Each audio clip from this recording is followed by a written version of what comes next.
Tunawasalimu katika jina la Yesu.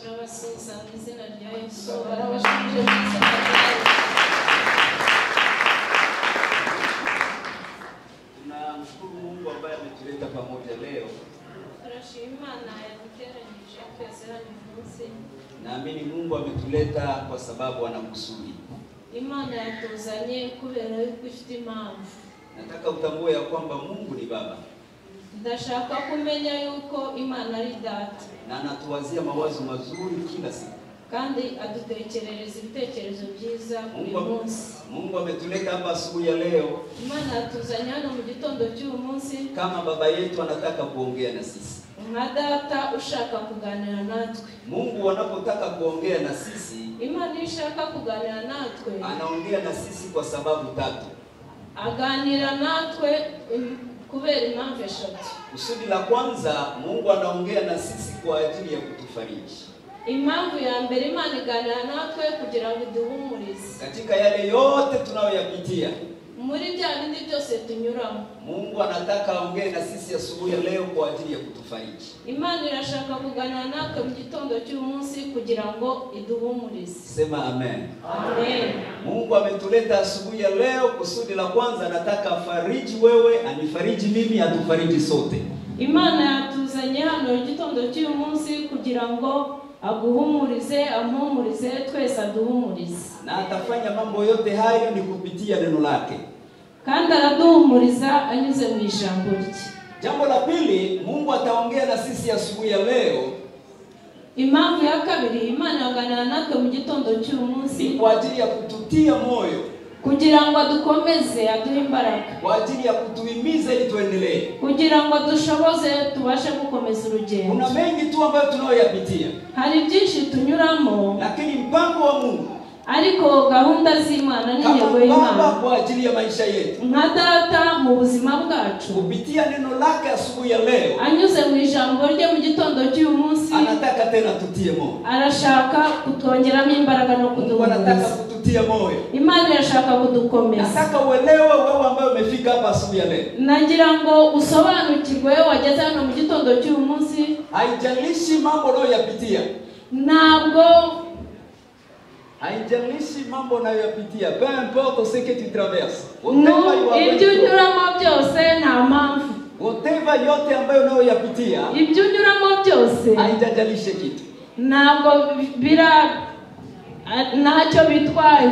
Mungu amekuleta hapa asubuhi ya leo, Imana yakuzanye hano mu gitondo cy'uyu munsi tena tutie moyo, kugira ngo aduhe imbaraga. Mungu akutie moyo kwa jina la Yesu. Imana iguhe imbaraga mu izina rya Yesu. Unataka kuchoka, Mungu akufariji kwa jina la Yesu. Wowe ugiye kunanirwa, Imana iguhumurize mu izina rya Yesu. Sababu ya tatu ambayo Mungu ametuleta hapa, impamvu ya gatatu Imana yatuzanye hano, neno la Mungu linataka kutuonyesha upendo wake. Ijambo ry'Imana rirashaka kutwereka urukundo rw'Imana. Mungu anakupenda. Imana iragukunda. Mungu anakupenda. Imana iragukunda. Mungu anakupenda. Imana iragukunda. Anakuwazia mazuri. Agutekerereza ibyiza. Anatuwazia mazuri. Imana idutekerereza ibyiza. Usiogope, nasema Mungu anakuwazia mazuri. Ntutinye, Imana igutekerereza ibyiza. Mpango wa Mungu kwa ajili ya maisha yako ni mzuri tu. Kandi imigambi y'Imana ku buzima bwacu ni byiza gusa. Hata watu wanaweza kukukataa. Nubwo abantu bakwanga, hata unaweza kupitia magumu ya kila aina. Nubwo wanyura mu bikomeye bitandukanye. Hata unaweza kuwa katika hali ambayo haiko comfortable kwako. Nubwo wanyura mu buzima butari bwiza kuri wowe. Upendo wa Mungu kwa ajili yako, urukundo rw'Imana kuri wowe, bado uko pale pale. Ururaho ngaho nyine. Mungu akubariki mtu wangu. Imana iguhe umugisha. Naomba umwambie jirani yako Mungu anakupenda. Ubwire mugenzi wawe Imana iragukunda. Ya, do like this. Fanya kama hivi, mwambie Mungu anakupenda. Umubwire ngo Imana iragukunda. Usimwambie na unaangalia pembeni. Numubwire ureba ku ruhande. Nataka unapomwambia maneno haya, iyo ubwira mugenzi wawe ayo magambo, mwambie na umwangalia kwa macho Mungu. Umubwire umureba mu maso. Amena. Amen. Naomba tufungue Biblia zetu. Turambure ibitabo byacu. Tuko katika kitabu cha Malaki. Turi mu gitabo cya Malaki, sura yake ya 3. Malaki bice 3. Naona mngemsaidia mama mchungaji Biblia, sijui kama ipo. Because she is the one who is going to read. Mimi sitasoma, mimi nina lugha nyingine. Biblia. Okay. Mchungaji atatusaidia. Asante. Tuko katika kitabu cha Malaki sura ya 3. Turi Turasoma mu gitabo cya Malaki ibice 3 na tutasoma mstari wake wa 18 n'umurongo wa 18. Kama una Biblia yako, niba ufite Biblia yawe, kama una Biblia yako, niba ufite Biblia yawe, hard copy ya Biblia cyangwa kama una hard copy Biblia hii ngumu, niba ufite Biblia yingi cyangwa unaweza kuwa na hiyo ya telefoni ni sawa, cyangwa wareba muri telefone. Ningetamani sana wale walio na hard copy yari kuraba abandi bafite amafotokopi. Hard copy hii wanaibia hii ngumu, mubabarire iyikomeye. Kwa hiyo tufungue Biblia katika Malaki, turambure Biblia muri Malaki. Nafurahia sana kusikia vile makaratasi na Biblia ngo yishimira kumva uburyo impapuro zivuga umuntu ari kurambura Biblia. Kwa hiyo tufungure impapuro zetu. Tuko nusoma Malaki, tuko katika Malaki sura ya Malaki ibice 3 na mstari wake wa 18 n'umurongo wa 18. Malaki 3 umurongo wa 18. Ubwo nibwo muzagaruka mukamenya gutandukanya abakiranutsi n'abanyabyaha, abakorera Imana n'abatayikorera. Amen. Rudilia tena mchungaji vizuri. Rudilia tena.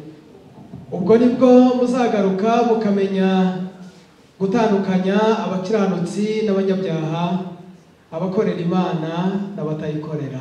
Ijambo ry'Imana. Amen. Unaweza kusema amen? Mshobora kuvuga amen. Unaweza kusema amen? Mshobora kuvuga amen.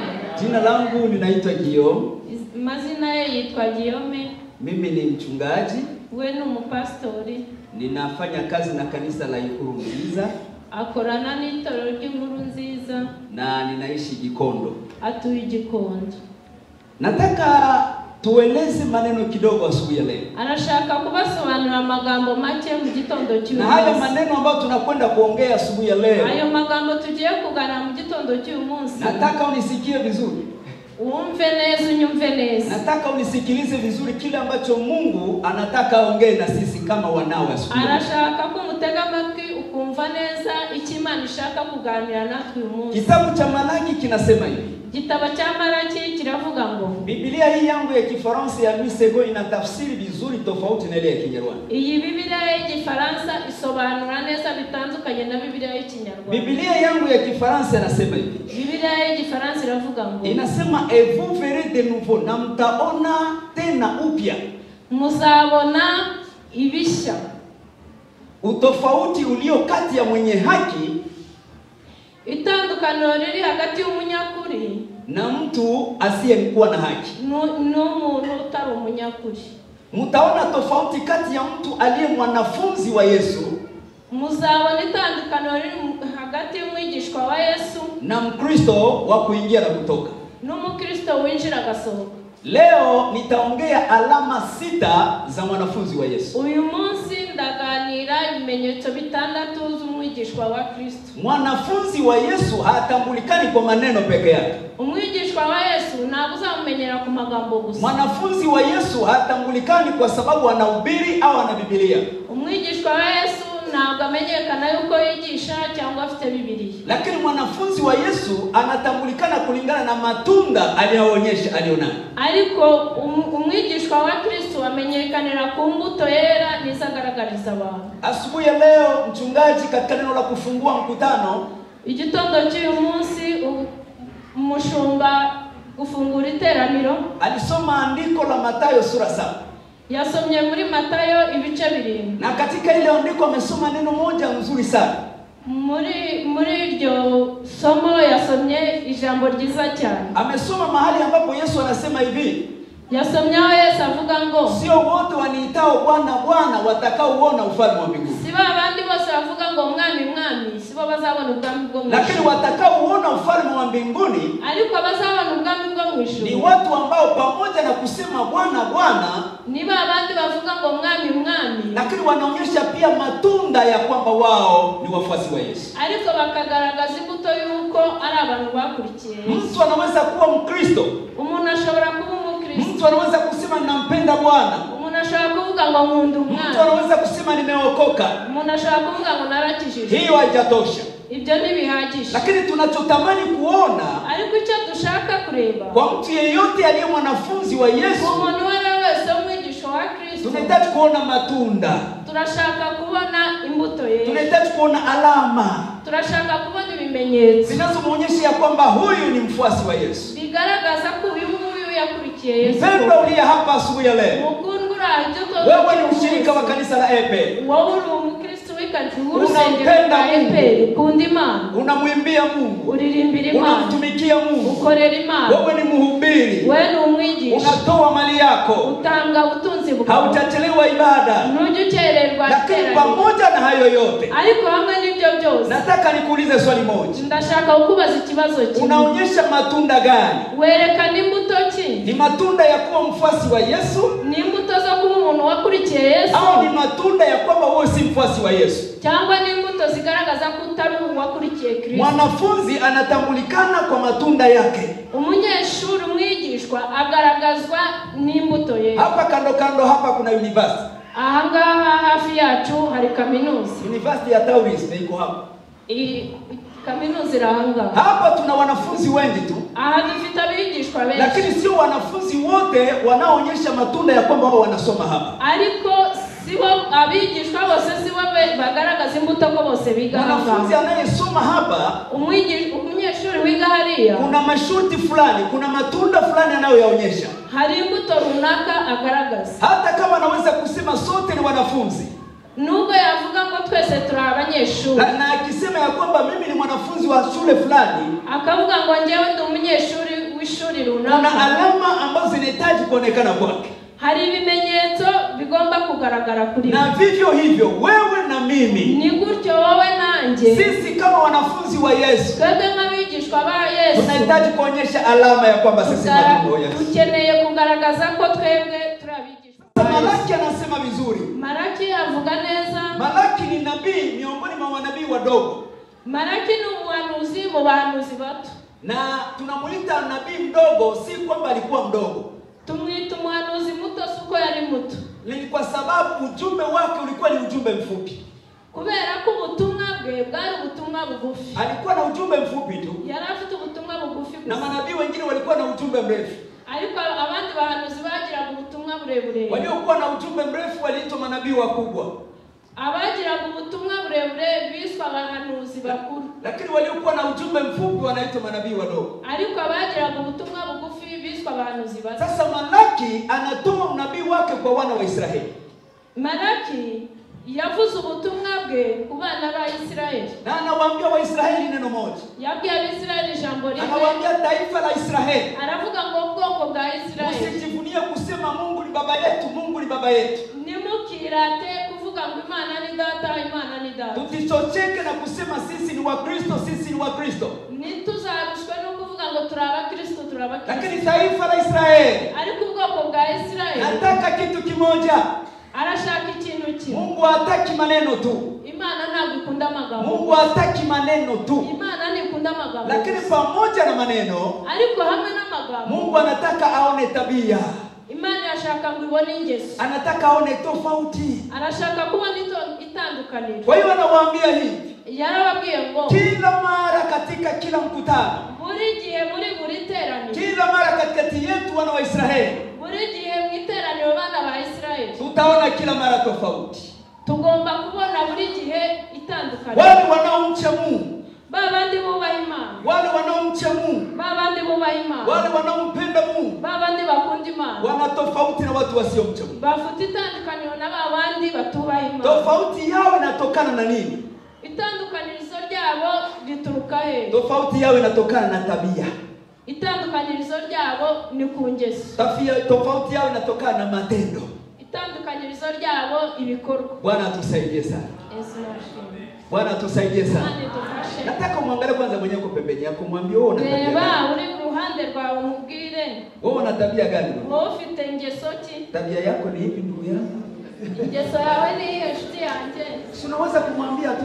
Ushobora kumubwira. Si unaweza kumuuliza tu ndugu yangu. Wamubaza nta kibazo. Ndugu yangu, tabia yako ikoje? Nshuti yanjye, wowe ingeso yawe imeze iki? Tabia yako ikoje ndugu yangu? Wewe bimeze gute? Unajua shahidi wa maisha yako ni wewe mwenyewe. Uzi ubuhamya bw'ubuzima bwawe. Hakuna mtu anayekujua. Nta muntu ukuzi. Hakuna mtu anayekujua. Nta muntu ukuzi. Baada ya Mungu, apre Mungu, nyuma y'Imana na Roho Mtakatifu na Mwuka Wera hakuna mtu mwingine anayekujua vizuri na kama wewe. wundi ukuzi nkawe Kwa hiyo wewe. wewe unajijua mwenyewe. Wowe urizi wenyine. Unajijua mwenyewe. Urizi wenyine. Hauwezi kujidanganya mwenyewe. Ntushaka kwibesha Sababu wewe. unajijua. Kubera ko wiyizi. Tabia yako ikoje? Ingeso zawe zimeze gute? Wewe una alama za mwanafunzi au bado una alama za watu wa kawaida? Wowe ufite ibimenyetso by'umwigishwa cyangwa ufite iby'abantu basanzwe gusa? Mwanafunzi wa Yesu Umwigishwa wa Yesu ana alama zinazomuongoza. afite ibimenyetso bimuyobora. Ana matunda yanayomuongoza. Afite imbuto zimuyobora. Mwanafunzi wa Yesu Umwigishwa wa Yesu hatajifanyisha. ntabwo yigirisha ngo Kuna yizere tabia Imana. inayoinuka ndani mwake. Hari ingeso ziva muri we. Tabia ambayo watu wanaomuona Ingeso abantu bamubona hata kama hajasema nubwo atari lakini yavuga, wanajua huyu kweli kweli. ariko bakamenya ngo uyu nguyu ni umwigishwa wa Watakao Yesu. kwenda mbinguni Abazajya mu ijuru sio Wakristo. si Abakristo gusa. Watakao kwenda mbinguni Abazajya mu ni ijuru wafuasi wa Yesu. ni abakurikiye Kumbuka Yesu. vizuri, Ibuka neza, siku ya kwanza nilipokuja hapa umunsi wa mbere naje hano niliwafundisha kuhusu mwanafunzi ni nani. nabigishije bijyanye n'umwana umwigishwa n'indi. Haleluya. Amen. Je, tuko pamoja? Turi kumwe. Fanya hivi. Haleluya. Amen. Kiganza. Tuko pamoja jamani? Turi kumwe. Sasa muulize kwanza mwenzako, batwigishije Bwira mugenzi wawe ngo umunsi wa mbere yaratwigishije ngo umwigishwa ninde. Mkumbushe tu Mwibutse ngo umwigishwa ninde. ndio somo ambalo tulijifunza siku ya kwanza. Icyigisho twigishijwe wa munsi wa mbere. Na hilo somo Icyo cyigisho tulijifunza kuhusu mwanafunzi si wa kaminuza ya Irka. twigishije tuvuga ngo umunyeshuri si umunyeshuri wa kaminuza ya Yale. Lakini tulijifunza juu ya mwigishwa wa Yesu. Twize ku mwigishwa wa Yesu. Na siku ya tatu ya wiki hii Umunsi wa gatatu w'iki cyumweru nilifundisha juu ya gharama tunayohitaji kulipa ili tuwe wafuasi wa Yesu. yigishije ku byo twatanga kugira ngo tuba abakurikiye Kristo. Kutanga cyangwa ikiguzi. Ikiguzi twatanga. Haleluya. Haleluya. Tulijifunza ikiguzi, gharama ya kulipa Twigishijwe ku kiguzi twatanga ili tuwe wanafunzi wa kugira ngo nani. tube abigishwa ba Na Kristo. leo tunataka kujifunza alama za wanafunzi wa Yesu. Uyu munsi turashaka kwiga ibimenyetso by'umwigishwa Yaani wa Kristo. tutaangalia mambo ambayo mwanafunzi wa Yesu anahitaji kuwa nayo. Turareba ibyangombwa bikenewe kugira ngo umwigishwa wa Yesu abe afite. Ngoja niwaambie hivi watu wangu. Reka mbabwire gato. Tuko pamoja? Turi kumwe. Unataka niwaambie neno moja? Murashaka mbabwire ijambo rimwe. Mwambie mwenzako kusikiliza mzuri neno. Hii neno itakuwa Bwira baraka. mugenzi wawe ngo yumvire ijambo riraba umugisha. Unaona mwanamke wa mimba. Umubyeyi utwite. Mwanamke wa mimba Umudamu utwite. hajifanyishi kusudi adhihirishe alama za mimba. Ntabwo ari ibintu yikora kugira ngo agaragaze ibimenyetso y'uko atwite. Hata kama anaweza kujifanyisha nina mimba mimi nina mimba. Nubwo yagira ati ndatwite. Sisi watu wa nje tunangoja tuone alama. Twebwe abantu bo hanze dutegereza kubona ibimenyetso. Sababu mwanamke wa mimba hata kama angeficha mimba ya aina gani itaonekana kwa alama tu. Umugore utwite nubwo yahisha inda gute amaherezo izagaragara. Na vivyo hivyo tunapokuwa wafuasi wa Yesu, Niba turi abakurikiye Kristo, tunapokuwa wanafunzi wa Yesu, niba turi abigishwa ba Kristo, hauhitaji kuficha. ntabwo wihisha. Utake usitake, matunda itaonekana. Wabishaka utabishaka imbuto zizagaragara. Sasa katika kitabu cha Mathayo Mu rwandiko rwa Matayo sura ya 5 ibice 5 nataka tueleze alama 6 za mwanafunzi wa Yesu. Ni nini? Lakini leo nitaeleza 6. arashaka kubasobanurira ibimenyetso by'umwigishwa wa Kristo ariko 6. Unahitaji kuwa na alama za mwanafunzi wa Yesu. Ukeneye kuba ufite ibimenyetso by'umwigishwa wa Kama Kristo. unajiandaa kwenda mbingu, Niba witegura kujya mu kama ijuru, unajiandaa unamngoja Bwana Yesu Kristo, niba utegereje Yesu Kristo, tafadhali lazima tuone matunda. nyabuneka garagaza imbuto. Watakao kwenda mbinguni Abazajya mu ijuru ni watu walio na tabia, walio na alama inayofanana wanafunzi wa Yesu. ni abantu bafite ingeso, bafite n'ibimenyetso bigaragaza abigishwa ba Na Kristo. katika Mathayo anatupatia baadhi ya alama. Ni nyingi tu lakini nitaeleza No muri chache. Matayo aratwereka ingeso z'umwigishwa wa Kristo. Mathayo sura ya 5 Matayo ibice 5 tuanzie mstari wake wa 2. ku murongo wa 2. Alafu tutashuka mpaka mstari wa 11. Turamanuka tugere ku murongo wa 11. Lakini ngoja nianze ule mstari wake wa 2. Ariko arahera kuri 2. Naeleza tu, nitaeleza neno kwa neno. Arabasonera abantu ijambo ku ijambo. Karibu mchungaji. Mushumba ni karibu. Dusome Matayo igice cya 5 umurongo wa 2. Aya. Murongo wa 2 kwa ya kugeza 12 ariko bado nasoma moja kwa mbele. 2 na 3. Aterura amagambo ati hahirwa abakene mu mitima yabo kuko ubwami bwo mu ijuru ari ubwabo. Simamia hapo. Lengo la kwanza la kuwa mwanafunzi wa Yesu. Mwanafunzi wa Yesu, alama yake ya kwanza. Intego ya mbere umwigisha wa Kristo. Mwanafunzi cha mbere. Mwanafunzi wa Yesu, umwigishwa wa Yesu. Alama ya kwanza inayoonyesha ni mfuasi wa Yesu. Ikimenyetso cha mbere cyerekana ko ari umuntu wakurikiye Kristo. Anakuwa maskini wa roho. Aba umukene mu mutima. Anakuwa maskini wa roho. Aba umukene mu mutima. Okay. Tuseme wote pamoja, umukene mu mutima. Tuvuge twese umukene mu mutima. Ese umuntu ashobora kweli kuba umukene mu mutima? Birashoboka? Ubukene ni iki? Ubukene ni iki? Ubukene ni ukubura amafaranga gusa cyangwa ni biki? Ubukene ni biki? Ninde ushobora kubisobanura amafaranga cyangwa ninde wabisobanura? Iri jambo ubukene rifite confusion mu mitwe y'abantu benshi. Ijambo ubukene neno maskini mu bantu benshi. Inaleta confusion kwa watu wengi. Iryo jambo ry'ubukene abantu bibabera urujijo. Kuna watu wanafikiri ya kwamba hari abantu batekereza ko kuwa maskini ni kukosa pesa. Kuba umukene ni ukubura amafaranga. Hapana. Ntabwo ari byo. Kuwa maskini, kuba umukene haiko kukosa pesa tu. Ntabwo ari ukubura amafaranga gusa. Lakini kuwa maskini, kuba umukene ni kule kutaka kitu ambacho hauwezi kukipata. Kuba umukene ni ugukenera ikintu udafitiye ubushobozi udashobora kubona. Kitu chochote ikintu icyo ambacho wewe unakitamani, icyo wifuza cyose, lakini hauna uwezo wa kukipata, ariko udafite ubushobozi bwo kukibona, basi wewe ni maskini. Ubwo uri umukene. Kwa hiyo maskini ubukene si kwa ajili ya pesa tu. Si ukubera amafaranga. Ngoja niwapatie mfano. Agiye kuba urugero. Mtu mmoja anaweza kuwa tajiri ana pesa. Umuntu umwe ashobora kuba umukire afite n'amafaranga, lakini labda hana apeti ya kula chakula. Ariko ntabwo muri wagira apeti yo kumva akeneye ibiryo. Kwa hiyo ni tajiri wa pesa, ni umutunzi w'amafaranga, lakini ni maskini wa kukula chakula. Ariko ni umukene wo kurya ibiryo. Sema amen. Amen. Tuko pamoja. Turi kumwe. Mtu mwingine anaweza kuwa na pesa, undi muntu ashobora kuba afite amafaranga, lakini ana umaskini katika afya yake. Ariko mu buzima bwe afite ubukene. Umaskini wa kukosa afya, wa kubura imibereho myiza. Kwa hiyo umaskini ni state, etat d'âme. Ubukene bwo kuba utameze neza mu buzima. Jambo la pili, ubukene ni kule kutokushindwa kupata venye unataka. Ubukene ni ukunanirwa kubona ibyo wakagombye kubona. Kwa mfano niseme hivi, mvuge gutya, hivi tulivyo hapa asubuhi ya leo, uko turanga mu gitondo kila mmoja wetu quelque part katika maisha yako unabukene. Buri umwe wese afite icyo Kenya, afite ubukene. Unaweza kuwa na pesa, lakini kwa upande mwingine kuna mambo unayokosa. Ushobora kuba ufite amafaranga ariko ku rundi ruhande ukagira ibindi bintu udafite. Bwana tusaidie sana. Bwana tusaidie sana. Unajua katika dunia hakuna mtu anayeeneza kila kitu. Muri iyi si nta muntu wujuje byose. Kila mtu ana quelque part eko na kitu ambacho anakosa na anakihitaji. Umuntu wese aba afite ikintu runaka uze muri we. Nina rafiki yangu mmoja ana pesa. Mfite inshuti yanjye imwe ifite amafaranga. Kuna watu wana pesa.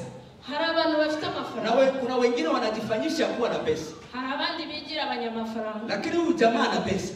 Ariko uwo mushuti we afite amafaranga. Alama ya kwanza ya mtu wa pesa, ikimenyetso cya mbere cy'umuntu ufite amafaranga. Haleluya. Haleluya. Muulize kwanza mwenzako ufite amafaranga cyangwa mugenzi wawe ufite amafaranga. Rafiki wewe. Sasa sikia nikwambie. Ukamwambie. Alama ya mtu mwenye yuko na franga. Ikimenyetso cy'umuntu ufite amafaranga. Mtu mwenye yuko na pesa. Umuntu ufite amafaranga. Alama ya kwanza ya mtu aliye na pesa. Ikimenyetso cya mbere cy'umuntu ufite amafaranga. hawezi kula pesa peke yake. Ntabwo yarya amafaranga yonyine. Hiyo pesa wengine watajiretrouve kwa hiyo pesa yake. Abandi bisanga aribo bari kurya ayo mafaranga ye. Mungu anamwambia Ibrahimu hivi, Imana yabwiye Ibrahimu ngo nitakapokubariki, ninguha umugisha, nitakapokubariki, ninguha umugisha, nitakapokuinua, nimuzamu, nitakapokupa pesa, ninguha amafaranga, usikuwe mchoyo. ntukagire umutima Aliyebarikiwa wahawe umugisha atakuwa baraka kwa wengine. azaba umugisha ku bandi. Sasa wewe kama una pesa wewe niba ufite amafaranga na ile pesa yako haisaidii watu wengine, ayo mafaranga yawe adafasha abandi, hauyapata pesa. ntabwo urabona Na amafaranga. wewe ungana unashakisha tu sasa. Uracyashakisha nyine. Ariko mtu mwenyeko na pesa, Umuntu ufite amafaranga, utake usitake wengine watajiretrouve. utashaka uzagomba. Haleluya. Haleluya. Sababu ukiwa na pesa utaanza entreprise na wengine wataangaje kazi na wengine watapata mafaranga yako. Nugira amafaranga uzakora entreprise cyangwa company n'abandi babone kuri ya mafaranga yawe. Mtu ukiwa na pesa, Umuntu ufite amafaranga, hautasikia mahitaji ya kanisa naona checheka sasa wenyewe. ntabwo uzumva ibyifuzo by'itorero ngo winumire. Wewe ukiwa na pesa, Wowe ufite amafaranga, bakiwepo na hitaji lolote hautanyamaza. niba mu rusengero nibashaka ikintu icyo Pesa ni hatari. amafaranga n'igitanga. Pesa inyamazaki. Amafaranga ntajya aceceka. Pesa inaonekanaka. Amafaranga aragaragara. Na pesa inasemaka. N'amafaranga aravuga. Amafaranga yaravuga. Ni bande bafite amafaranga. Ni bande bayafite. Bari hehe mwito na bafite amafaranga. Hatutapata shida tukiwa na watu wa pesa. Nitugira abantu b'abanyamafaranga nta kibazo tuzajya. Lakini ukiona mtu ana pesa lakini bado anajikunja kunja kupesa, nubona umuntu afite amafaranga ariko akayigugumirizaho, aracyayashakisha. Naomba sana. Lakini siku utaipata ariko amafaranga nuyabona uzayareba. Ndivyo Mungu alivyomwambia Ibrahimu, anamwambia nitakapokubariki kuwe baraka kwa wengi. Imana yabwiye Ibrahimu ngo ninguha umugisha uzaba umugisha ku bandi. Sasa Biblia inasema hivi, Biblia iravuga ngo mwanafunzi wa Yesu, umwigishwa wa Kristo, alama yake ya kwanza ni maskini wa roho. Ikimenyetso cya mbere ni umukene wo mu mutima. Kuwa maskini wa roho maana yake nini? Kuba umukene w'umutima bisobanuye mwanafunzi wa Yesu hatavutwa na vitu vya dunia. Umwigishwa wa Kristo nazakururwa na biriya byose. Anajua kujizuia kwa mambo ya dunia. Azi kwifata kubijyanye n'ibyo mwisi. Mwanafunzi wa Yesu hatatenda kama watu wa dunia. Umwigishwa wa Yesu nazakora ibikorwa nk'ibyaha. Mwanafunzi wa Yesu ana mipaka. Umwigishwa wa Yesu agira agarukira. Tuna Wakristo wengi leo, dufite abakristo benshi wameokoka, barakijijwe, lakini unakutana wao si maskini wa roho, ariko ugasanga muri bo nangara abakene mu mitima, wana utajiri wa roho. bafite ubutunzi. Maana wakati huu anampenda Mungu, iyo bakunda Imana, lakini wakati mwingine anaweza kujiingiza kwa mambo ya dunia. Ariko ikindi gihe ugasanga yagiye mu byisi. Lakini Yesu, ariko Yesu anajiingiza kwa mambo ya dunia. Umuntu akiyinjiza mu byisi. Yaani unakutana mguu wake yuko kwa dunia, anapenda dunia, ugasanga ukuguru kumwe hano wakunze ibyisi, na upendo mwingine anapenda Mungu, urundi ruhande agakunda Imana. Kwa hiyo anaishi katika hali ya kuchanganyikiwa. Uwo nguwo yaheze mu rugabangabo. Ni mtu ambaye dhambi ikitokea anaiprofitia, anaifanya. Ibyaha iyo bije yinjiramo. Watu wengi wako makanisani, abantu benshi bari mu itorero, si kwamba wameokoka, suko bakijijwe bose, lakini kwa sababu hawana pesa. kubera badafite amafaranga. Halo, nisikilize mzuri. Kuna watu unaweza kuona ni wapole sababu hana mafaranga. Ukabona umuntu aritonze cyane kubera ko atagira amafaranga. Achelewa kiibada unafikiri ni uamsho, kumbe ni krizi. Amateraniro ukagira ngo nububyutse, kumbe ni krizi yamufashe ubukene. Sasa huyo mtu siku anabarikiwa, uwo muntu munsi yahawe umugisha, anakuwa na mamwaye, akagira uburyo, ndio tutaona kama ile bidii aliyokuwa nayo itaendelea. Nibwo tuzabona ko wamwetagira uzakomeza. Lakini kama nia yake ilikuwa ni kupata pesa, niba intego yo kwari gushaka amafaranga, siku anapata pesa, umunsi azabona amafaranga, ndio mnashangaa anaanza kulewa, anaanza kufanya dhambi, anatembea huko, akijandika agasinda agakora ibyaha. Kwa hiyo huyu mtu hakuwa na umaskini wa roho. Uwo muntu ntabwo yari afite ubukene bwo mu mutima. Huyu mtu ilikuwa ni krizi, ilikuwa ni masababu yake. Zari uwo muntu zabaga ari impamvu ze nyine kubura uko abigenza. Alama ya kwanza ya mfuasi wa Yesu ni mtu ambaye anajinyima, si kwa ajili yake, kwa ajili ya Yesu aliyemuita. Ikimenyetso cya mbere cy'umuntu wakurikiye Yesu ni ukwigoma byose kubera Yesu. Ni mtu ambaye anajifunga, anajinyima kwa anasa ya dunia kwa ajili ya kumpendeza Yesu. Ni umuntu wibuze byose kugira ngo akunde Yesu. Neno la Mungu linasema hivi, Ijambo ry'Imana yavuga ngo msipende dunia na mambo ya n'ibyaha. wewe hauko mtu wa dunia wewe. Wewe uri umuntu Wewe uko duniani uri mwisi, lakini lazima uishi kama mtakatifu wa Mungu. ariko birakwiriye ngo ubeho nk'uwera w'Imana. Tunakwenda mbinguni jamani. Tugiye mu ijuru. Tunakwenda mbinguni jamani. Tugiye mu ijuru. Lakini wakati wote tuko hapa Ariko igihe cyose turi kama hano, wafuasi wa Yesu, nk'abakurikiye tunaishi Kristo, kwa kujifunga kwa mambo ya dunia. n'ukwibuza no kwigomwa ibyo mu Sema isi. amena. Amen. Mambo ya dunia ninayosema ni dhambi. Ibyo mu isi mvuga ni ibyaha. Tunajifunga kwa ajili ya dhambi. Tukigomwa tukwibuza ibintu. Tuna sababu zote za kutenda dhambi. Dufite impamvu nyinshi zatuma dukora ibyaha. Kwa sababu elimu unayo, ubumenyi ufite, dhambi pesa unayo, amafaranga ufite, lakini kwa sababu ya moyo wa kupenda Yesu, ariko kuko umutima wo gukunda Yesu, unajitenga na mambo ya dunia. ariko ukitandukanya Kwa sababu unapenda kumpendeza Bwana wako. kuko ushaka gushimisha. Wewe ni mwanafunzi wa Yesu. Wowe uri umwigishwa wa Kristo. Je, wewe ni maskini wa kiroho? Ese wowe uri umukene mu mutima? Au bado wewe una utajiri wa kiroho? Cyangwa ufite ubutunzi bw'umwuka? Ukristo ni maisha.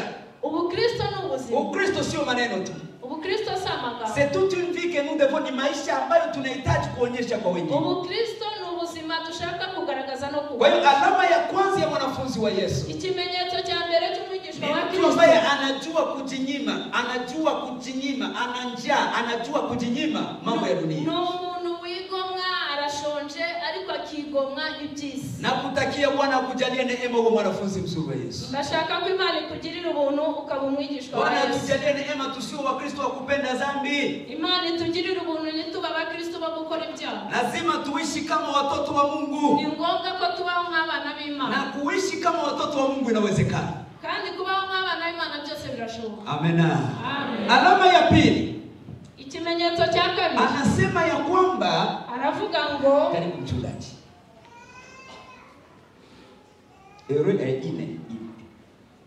Ine na kane no gatanu, hahirwa abashavura kuko aribo bazahozwa, hahirwa abagwaneza kuko aribo bazahabwa isi. Okay, anasema ya kwamba heri les affligés, heri wale watu walio na huzuni. hahirwa abashavura. Wana huzuni kwa nini? Bashavura kubera iki? Anasema heri walio na huzuni, maana hao watafarijika. Hahirwa abashavura kuko bazahozwa. Mwanafunzi hataki mambo yake, hafanyi mambo yake, Umwigishwa wa Kristo ntakora ibye, lakini kila mara mwanafunzi anafanya mapenzi ya baba wake. ariko buri gihe umwigishwa wa Kristo akora ubushake Na kwa bwa, sababu anaishi maisha yenyewe banamwempoze, kubera ko aba mu buzima atisanzuye, mara nyingi anakuwa mtu wa huzuni, bakamunaniza.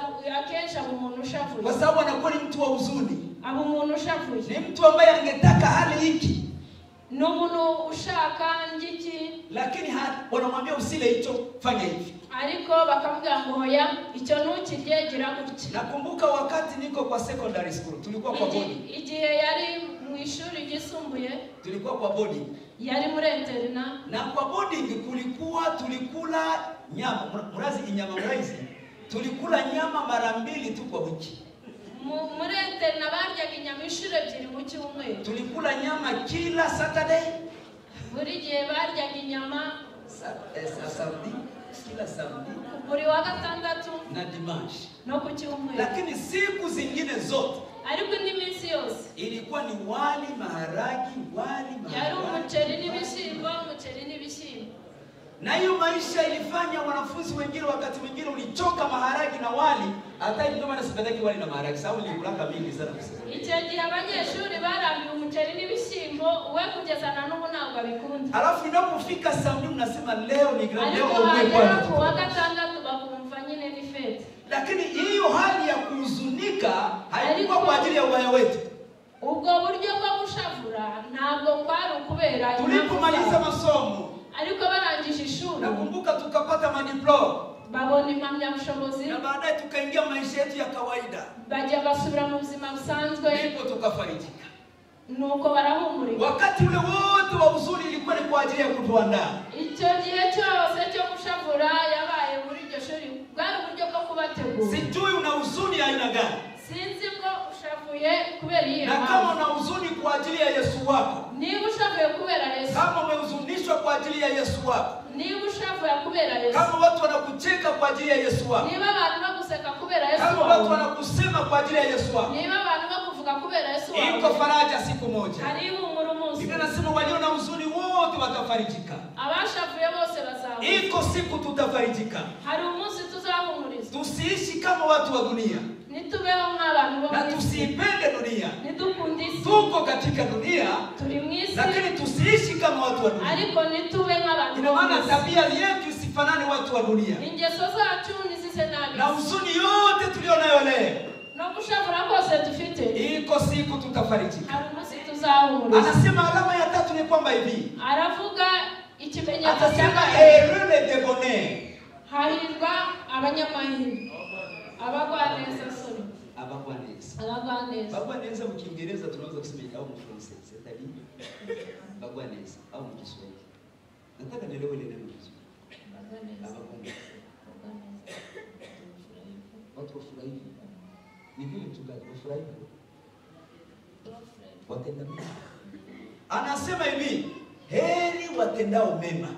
Hahirwa abakora ibyiza, Kwa sababu kubera ko watafanya nini? Watafarijika. kubera ko bazahumurizwa. Sema amena. Amen. Alama ya tatu ya mwanafunzi wa Yesu Ikimenyetso cya gatatu ni cy'umwigisha mtu ambaye wa anajua Yesu kutenda mema. ni umuntu uzi gukora ibyiza. Mtu yeyote asiyejua kutenda mema, Umuntu wese utazi gukora huyo ibyiza, mtu hajakuwa mwanafunzi wa Yesu. ubona ari umwigisha wa Kama Yesu. unaokoka, Niba warakijijwe, kama unaokoka niba na warakijijwe, bado ungali na roho mbaya, ugifite umutima mubi, una roho mbaya, ufite umutima mubi mubi, una roho ya uchoyo kweli, ufite umutima wo wewe kwikunda, hajakuwa mwanafunzi wa ntabwo Yesu. uri umwigishwa wa Kristo. Unahitaji deliverance. Ukeneye kubohoka. Mwanafunzi wa Yesu, Umwigishwa wa alama Kristo, yake ya tatu, ikimenyetso cya c'est gatatu de bonheur. ni umugwaneza, Ni mtu ambaye anatenda mema. ni umuntu ukora Ni ibyiza, mtu anayewafikiria watu wengine ni mema. umuntu utekereza abandi Mtu ibyiza, anayewafikiria watu wengine mazuri. utekereza abandi ibyiza. Sikiliza nikwambie. Umva nkubwire, Tuna Wakristo wengi tangu waokoke dufite abakristo benshi kuva bakizwa, na tangu alianzaka kutoa sadaka yake. igihe yatangiye gutanga amaturo, Sadaka yake yafika hata 50,000.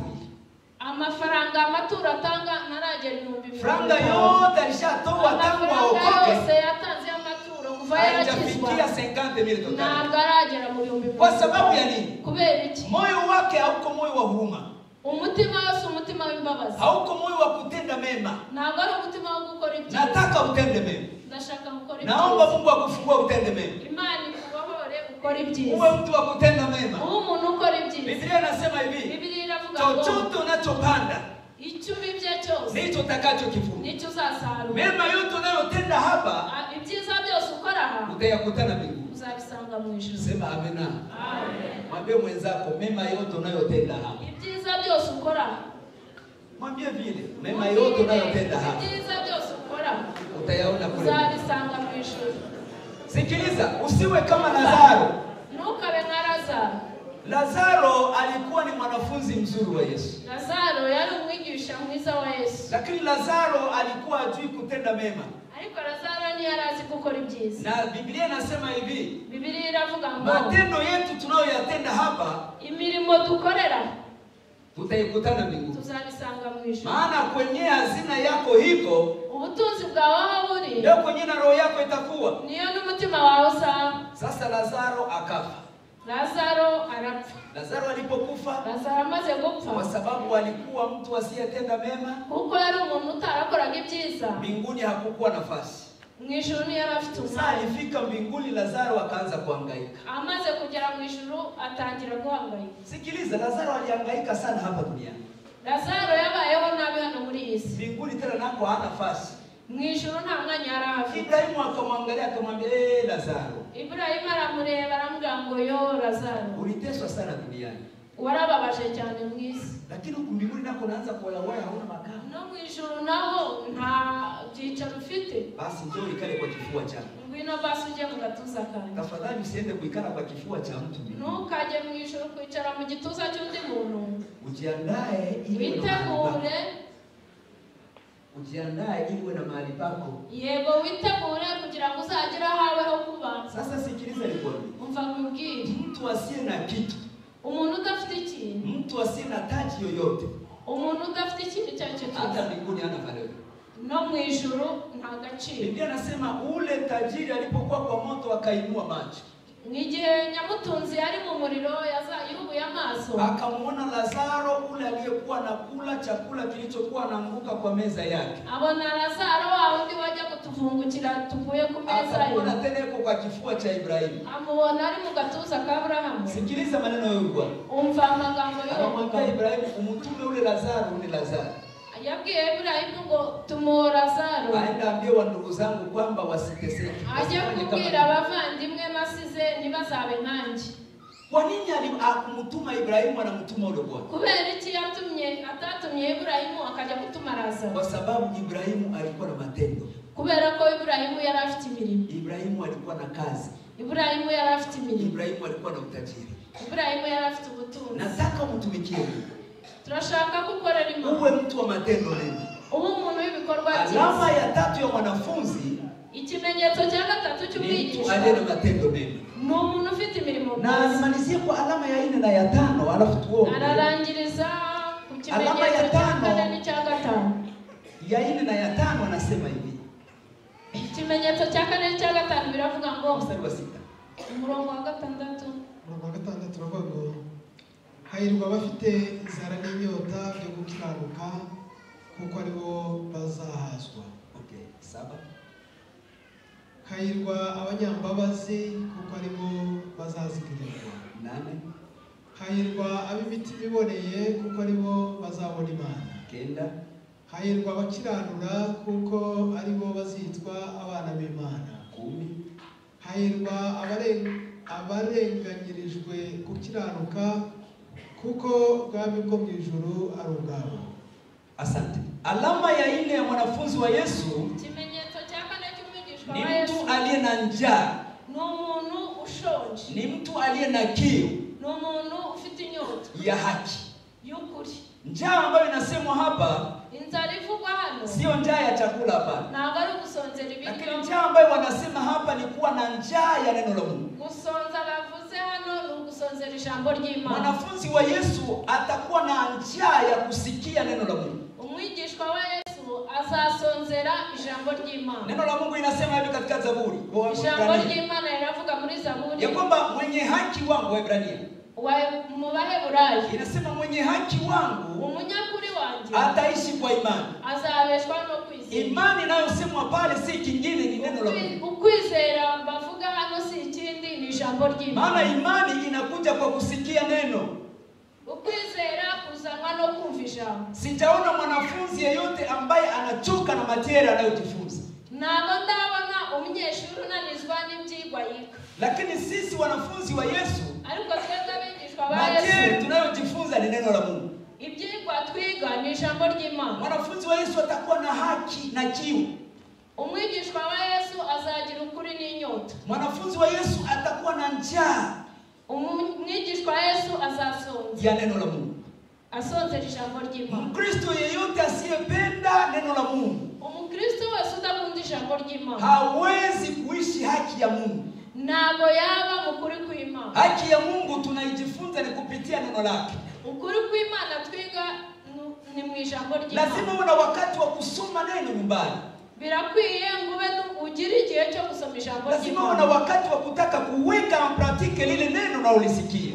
Ugire igihe cyo gushyira mu bikorwa rya jambo uryumve neza. Sema amena. Vuga ngo amen. Nimeona walio na Biblia hapa hard copy ni wachache sana. Nabonye abafite izi Bibiliya zisanzwe ni bake cyane. Lakini ningewaencourage watu wa Mungu. Ariko bateza umwete, Ninawahimiza wapendwa, arabinginga kila mmoja bakunda wetu awe na neno. buri muntu atunge Bibiliya. Biblia ndio kitabu cha pekee kilicho na bei rahisi kudunia yote. Bibiliya nicyo gitabo gifite agaciro gake ku isi yose. Na wanasema hivi, Baravuga ngo kwa siku za usoni, siku za usoni za mbeleni, iminsi izaza Biblia iko naenda kupotea. Bibiliya izabura. Biblia iko naenda kupotea. Izabura. Huko Amerika kuna mchapishaji mmoja alikuwa anaitwa Harper and Collins. Iyo muri Amerika hari uwo ukora mu icapiro, Ndio alikuwa anachapa Biblia nyingi sana. niwe wasohoraga Bibiliya nyinshi. Sasa ile resume yake imenunuliwa leo. Urwo ruganda rwaraguzwe. Kwa hiyo Biblia Biblia zinakuwa bei ghali. Biblia zirahenda. Na inawezekana kwa siku za usoni zitapotea. Birashoboka ko mu minsi ya mbere zizabura. Kumbe wewe hiyo Biblia yako ulionao uichunge vizuri. Wewe ufite Biblia yawe uifate neza. Wanasema hizi Biblia nyingi ambazo ziko kwa telefoni. Bavugizi Biblia ziri mu matelefoni. Kuna version nyingine ambao wametoa ambao wameanza kupirate na kujaribu kugeuza basi zingine. Hari amagambo amwe bagiye bakuramo bakayahindura ukundi kuba. Kwa hiyo hii Biblia ambayo tulionayo ni Biblia nzuri. Iyi Biblia dufite ni Biblia nziza. Sasa alama ya mwanafunzi atakuwa na njaa. Ariko ikimenyetso cy'umwigishwa azasonza Kwa neno la Mungu. Asonze ijambo Na anapokuwa na njaa, na asonze neno la Mungu linamfanya kutembea katika haki.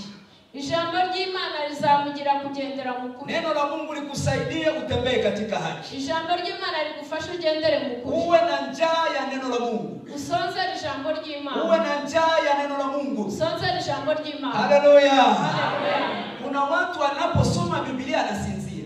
Hari abantu iyo batangiye gusoma Biblia bahita basinzira. Lakini wakati yako naangalia konseri ya J Paul hakuna kusinzia. Ariko iyo ari kureba konseri y'abahanzi nka J Paul ntasinzira. Wakati yako nafuata seria novela hakuna kusinzia. Ariko iyo gukurikira amaseri muri filime ntasinzira. Lakini ukimletea neno la Mungu anasinzira. Ariko wamuzana ijambo ry'Imana agasinzira. Ndio maana Biblia inasema uwe na njaa, na Iyo njaa. ijambo ry'Imana rivuze ngo ugire gusonzera. Na uwe na kiu ya neno la Mungu. Ugire gusonza no kugira inyota by'ijambo. Sema amina. Amen. Sema amina.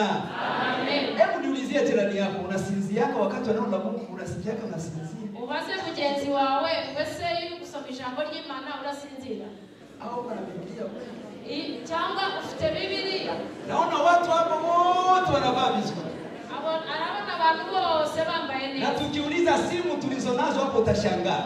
Ariko turebye n'amatelefone dufite twatangaye. Wamoja wana ile matelefone walikuwa wanaita ndio karashara mimi. Mnaelewa? Bamwe bafite karashara. Esi iko karashara mimi ngapi hapa kwa hapa? Karashara nyeni zingahe hano? Utakuta ni chache sana. Wasanga ni nke cyane. Lakini tukisema tuonyeshe zilizoko, ariko bavuze ngo tugaragaze izindi utashangaa. Uratangara. Huko wenyewe kuna ma iPhone. Hari abafite iPhone. Kuna ma IP. Abafite IP. Kuna ma iPix. Abafite iPix. Simu za bei. Telefone zienda cyane. Lakini tukija kwa Biblia, ariko twajya muri Biblia, mtu ana simu ya bei kali, umuntu akagira telefone y'igiciro, lakini simu alionayo ariko iyo telefone ina afite mafaranga mengi. ifite amafaranga menshi. Lakini kwa Biblia, ariko Biblia ya si mile tu, y'ibihumbi bitandatu kama 5,000 tu, cyangwa bitanu kama 10,000 tu, cyangwa ibihumbi 10 gusa. hana Biblia. Nta Biblia afite. Anakuambia iko kwa simu. Akakubwira ngo Kama wewe una njaa ya neno la Mungu, niba usonze ijambo ry'Imana, utapatia neno la Mungu valeur. ugaha ijambo ry'Imana agaciro. Haleluya. Amen. Hata vile unavyokaa naweza kujua nani aliye na kiu anayepatia valeur neno la Mungu. Nubu twicaye gutya umuntu ashobora kumenya ngo ninde ufite inyota y'ijambo ry'Imana. Wakati unataka kula neno la Mungu ni karaka au unataka kula mu restaurant, uko mu restaurant uko nakula. Mtu anakaraka vipi? Ese iyo usonze ijambo ry'Imana wicara gutya muri muri restaurant. Wakati unaenda kwa restaurant unataka kujiserviri chakula unaenda na mapieri sijui uko na mgeni. Ese iyo ugiye kwiga ibiryo muri restaurant ugenda nyine bahindura. Lakini kwa nini unapokuja kanisani unajifanya kama vile uko special? Ariko waza mu rusengero ukigira umuntu udasanzwe. Unajifanya kama bikuinteresse ce que nous parlons ici. Ukasa nkaho ibyo bavuga ntacyo bikubwiye. Kama wewe ni mwanafunzi wa Yesu, niba uri umwigishwa wa Yesu, utaaccorder valeur kwa neno la Mungu. uraha agaciro ijambo ry'Imana. Haleluya. Haleluya.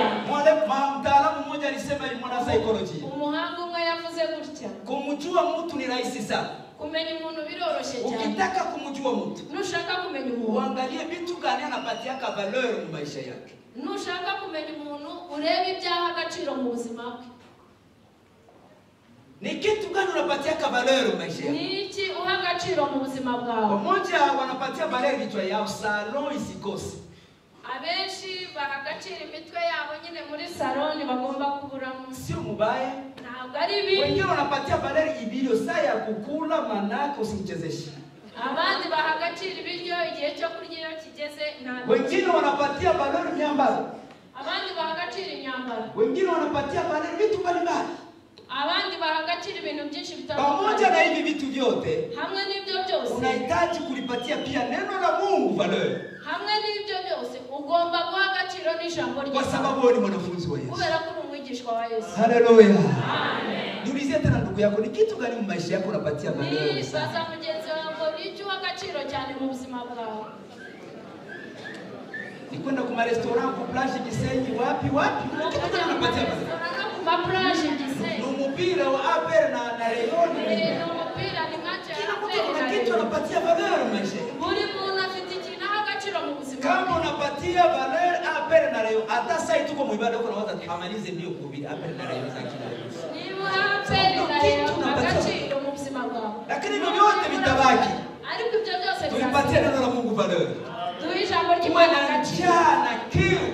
Tugira inyota no gusonzera ijambo ry'Imana. Tunahitaji Wakristo wanaojua neno la Mungu. Dukeneye abakristo bazi ijambo ry'Imana. Nataka ujue neno la Mungu. Ndashaka kumenya ijambo ry'Imana. Ukilijua neno la Mungu, numenya ijambo ry'Imana, itakuongoza katika haki. Izakuyobora. Ukilijua neno la Mungu, numenya ijambo ry'Imana, unamjua Mungu mzima. Uzimana. Ukilijua neno la Mungu, numenya ijambo ry'Imana, unachunga ushirika wako na Mungu.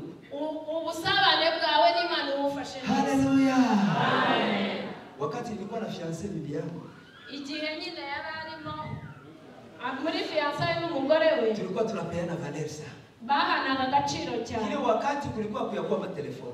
Icyo gihe hari hataraba amatelefoni. Sasa tulikuwa tunafanya twakoraga iki? Unaandika barua. Ukandika ibarwa. Sasa kule barua unachora hapo maua.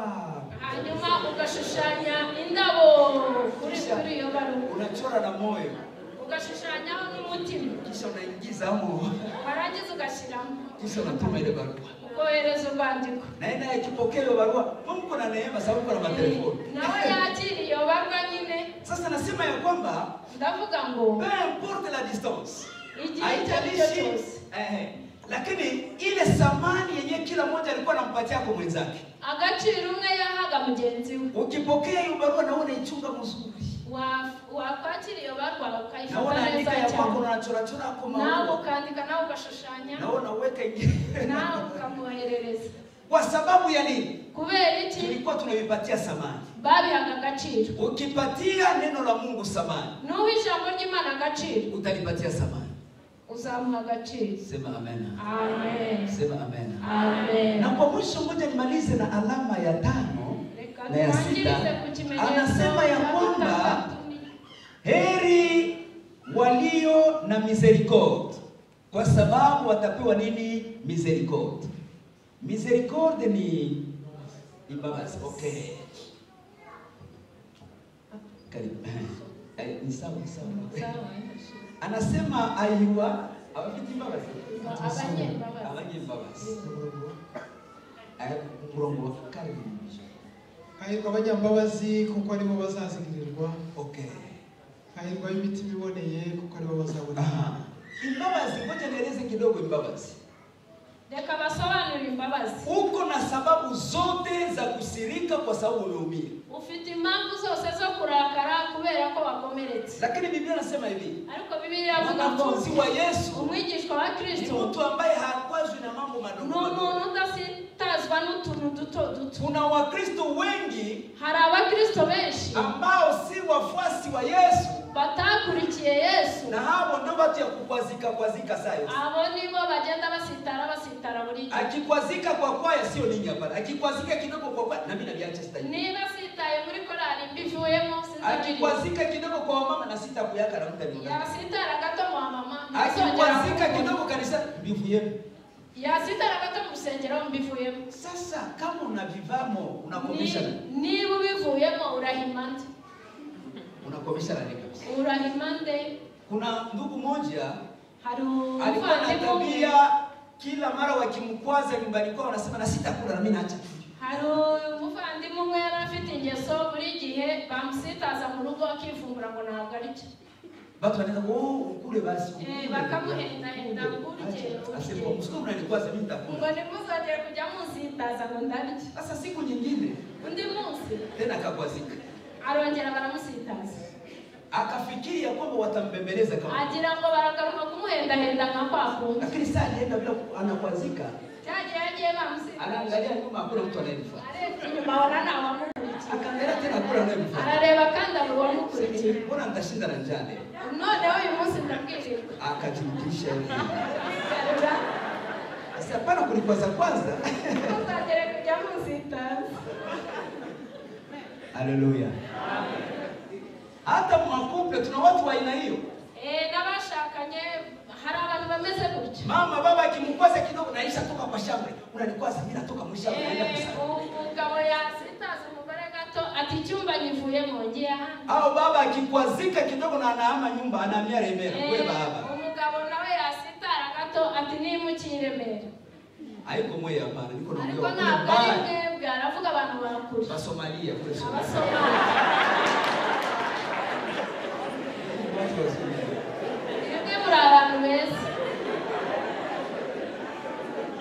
Lakini Biblia inasema vizuri ya kwamba Biblia inavuga neza ngo haleluya. Haleluya.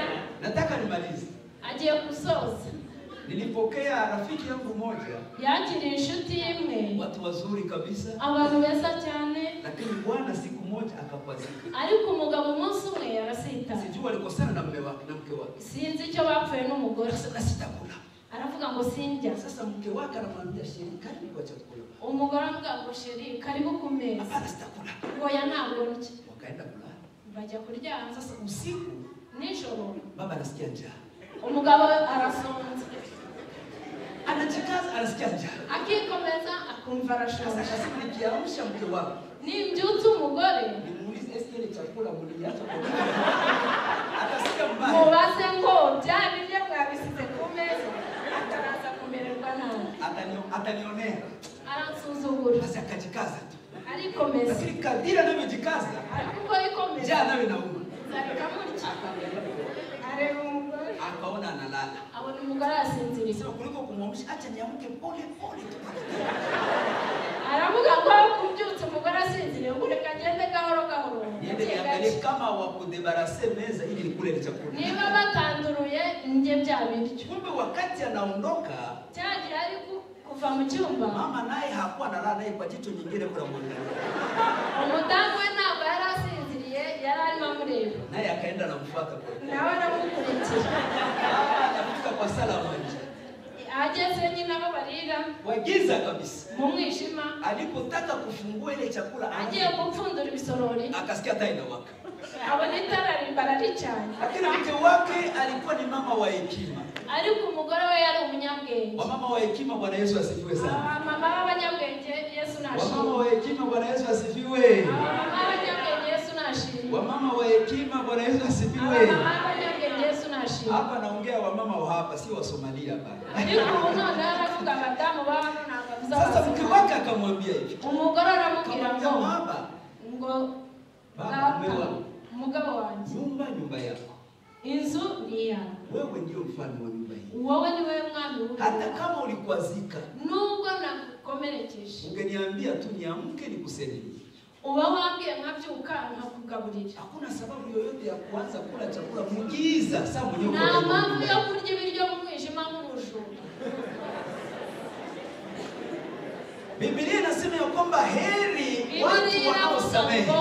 Hahirwa abanyembabazi. Kama kuna chochote kilichokukwaza, niba hari ikintu cyose kigusitaza, kama kuna mtu aliyekuumiza, niba hari umuntu wagukomerekeje, kama kuna mtu anayekuonea, niba hari umuntu ugusuzugura, vita si vyako.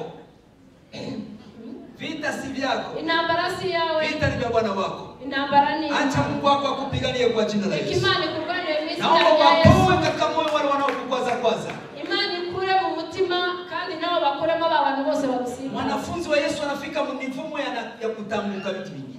Umwigishwa wa Yesu agera mu rwego rwo kugira ibyo arenga. Icyo nacho kikusitaza ugitambuke. Nawe icyo kigusitaza ugitambuke. Icyo kikusitaza na kujidepase nacho icyo. Nicyo kigusitaza tambuke. Maana tunapowapatia watu wengine rehema, iyo tuha abandi imbabazi, ndipo na sisi utapewa rehema. Nibwo natwe tuzagirirwa imbabazi. Usikwazike. Ntukajusitara. Samehe waliokukwaza. Babarira bagusitaje. Mwanafunzi wa Yesu. Umwigishwa wa Yesu. Tunamuonea kwa grandeur yake ya kujua kutambuka mambo mengi.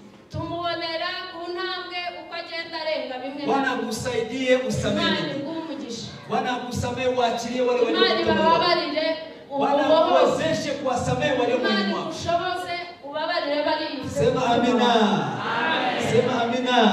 Na kwa mwisho kabla ya kwenda kumaliza, tutarasoza. Na tabia ya mwisho hapa anasema heureux ceux qui ont le cœur pur.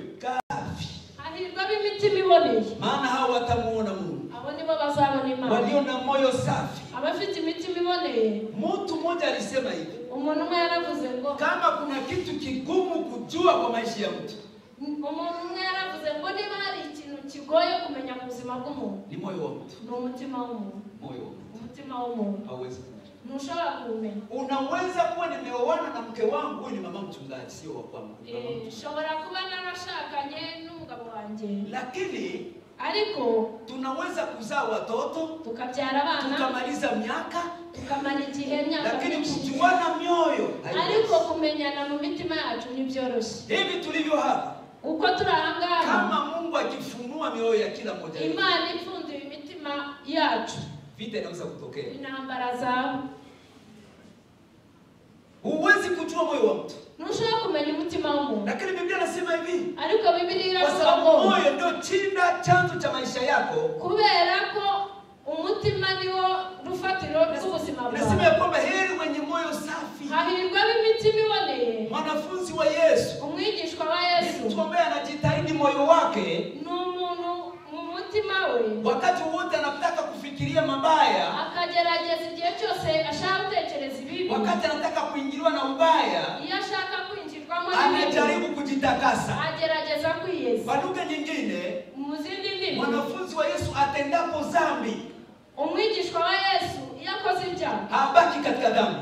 Ntaguma mu byaha. Anajaribu kutengeneza. Agerageza gutunganya. Naomba uwe na moyo safi. Ndasaba kugira umutima uboneye. Ulinde moyo wako kushinda kitu kingine chote katika maisha. Ulinde umutima wawe kurusha ibindi byose birindwa mu buzima. Moyo wako ndio center ya uhusiano wako na Mungu. Umutima wawe niyo centre y'ubusabane bwawe n'Imana. Moyo wako ndio center ya utakatifu wako. Umutima wawe niyo centre yo gukiranuka. Chunguza moyo wako ukoje mbele ya Mungu. Ibaze umutima wawe umeze gute imbere y'Imana. Moyo safi, umutima uboneye, ni moyo ambaye hauchungi mabaya. Ni umutima utabika ibibi. Moyo safi, umutima uboneye, ni moyo ambaye hautafakari mabaya. Ni umutima uticara utekereza. Ni moyo ambao unaongozwa na neno la Mungu. Ni umutima uyoborwa n'ijambo ry'Imana. Mungu atujalie neema. Bana b'Imana, Imana itugirire hizi alama lazima zionekane kwa mtu yeyote aliyemfuasi wa Yesu. Ibyo bimenyetso byose bigomba kumenyekana ku muntu wakurikiye. Asubuhi ya leo, gitondo cy'umunsi, mwanafunzi aliyemwamini Yesu, ariko buri mwigishwa we wizeye Yesu anakuwa mtoaji. Abo umuntu utanga. Kama utoaji fungu la 10, niba udatanga icya 10, unahitaji kuombewa. Ukeneye gusengera. Sema amen. Amen. Ulize mwanzo unatoa fungu la 10. Sasa mjenza tanga icya 10. Usikule. Mafaranga. Atangiye kuvuga mafaranga, anashaka mafaranga. Atangiye kuvuga mafaranga, ashaka mafaranga. Mungu ndio wa kwanza kupenda mafaranga. Imana niyo ya mbere mu gukunda mafaranga. Mungu, Imana na mafaranga. Na mafaranga. Usicheze. Nuki. Hakuna mwenye anapenda mafaranga sana. Nakunda mafaranga y'Imana. Sema amen. Yeye wa kwanza kupenda mafaranga. Niwe wa mbere, Imana niyo ya mbere kunda mafaranga. Katika Agano la Kale, dhambi yoyote ambayo watu walifanya iliweza kusamehewa. Mu isezerano rya kera, ibyaha byose abantu bakoraga byabashwaga kubabarira. Lakini mtu mwenye alibaka mafaranga ya Mungu alikufaka pale pale. Alikuwa mafaranga y'Imana na aho ngaho. Alikufaka pale pale. Ahitapfa. Sasa mwenye anapenda mafaranga ya nani kati? No, ni ndukunda mafaranga. Yesu katika Agano Jipya, wakati watu walikuwa na Yesu isezerano risha. Watazanga. Igihe abantu barebaga amafaranga. Sasa mchungaji wenu anasimamaka. Umushumba wanyu sajagara mu giseke. Sasa kati ya mchungaji na Yesu, nani anakunda mafaranga kushinda? Hagati ya Yesu n'umushumba ni ndukunda mafaranga. Yesu ndio anapenda mafaranga kutusha. Yesu ni ukunda mafaranga kuturusha. Sema amen. Amen. Yesu hakutembeleaka nyumba ya mtu mwenye aliko mtoaji. Yesu ntabwo yigeze agenderera urugo rw'umuntu udatanga. Aliingiaka mu nyumba 3. Yinjiye mu ngo 3. Na marafiki zake na kila alienda mule balimtolea.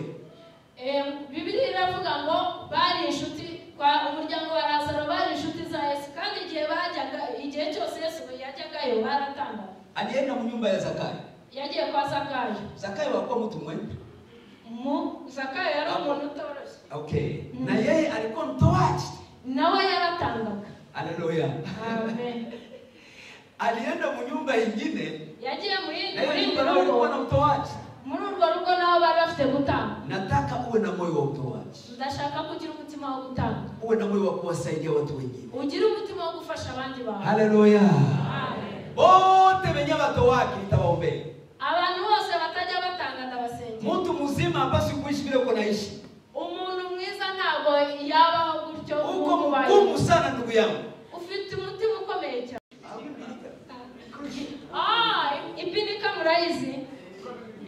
Hari abantu bafite ukuboko kumeze nk'ukwibinika.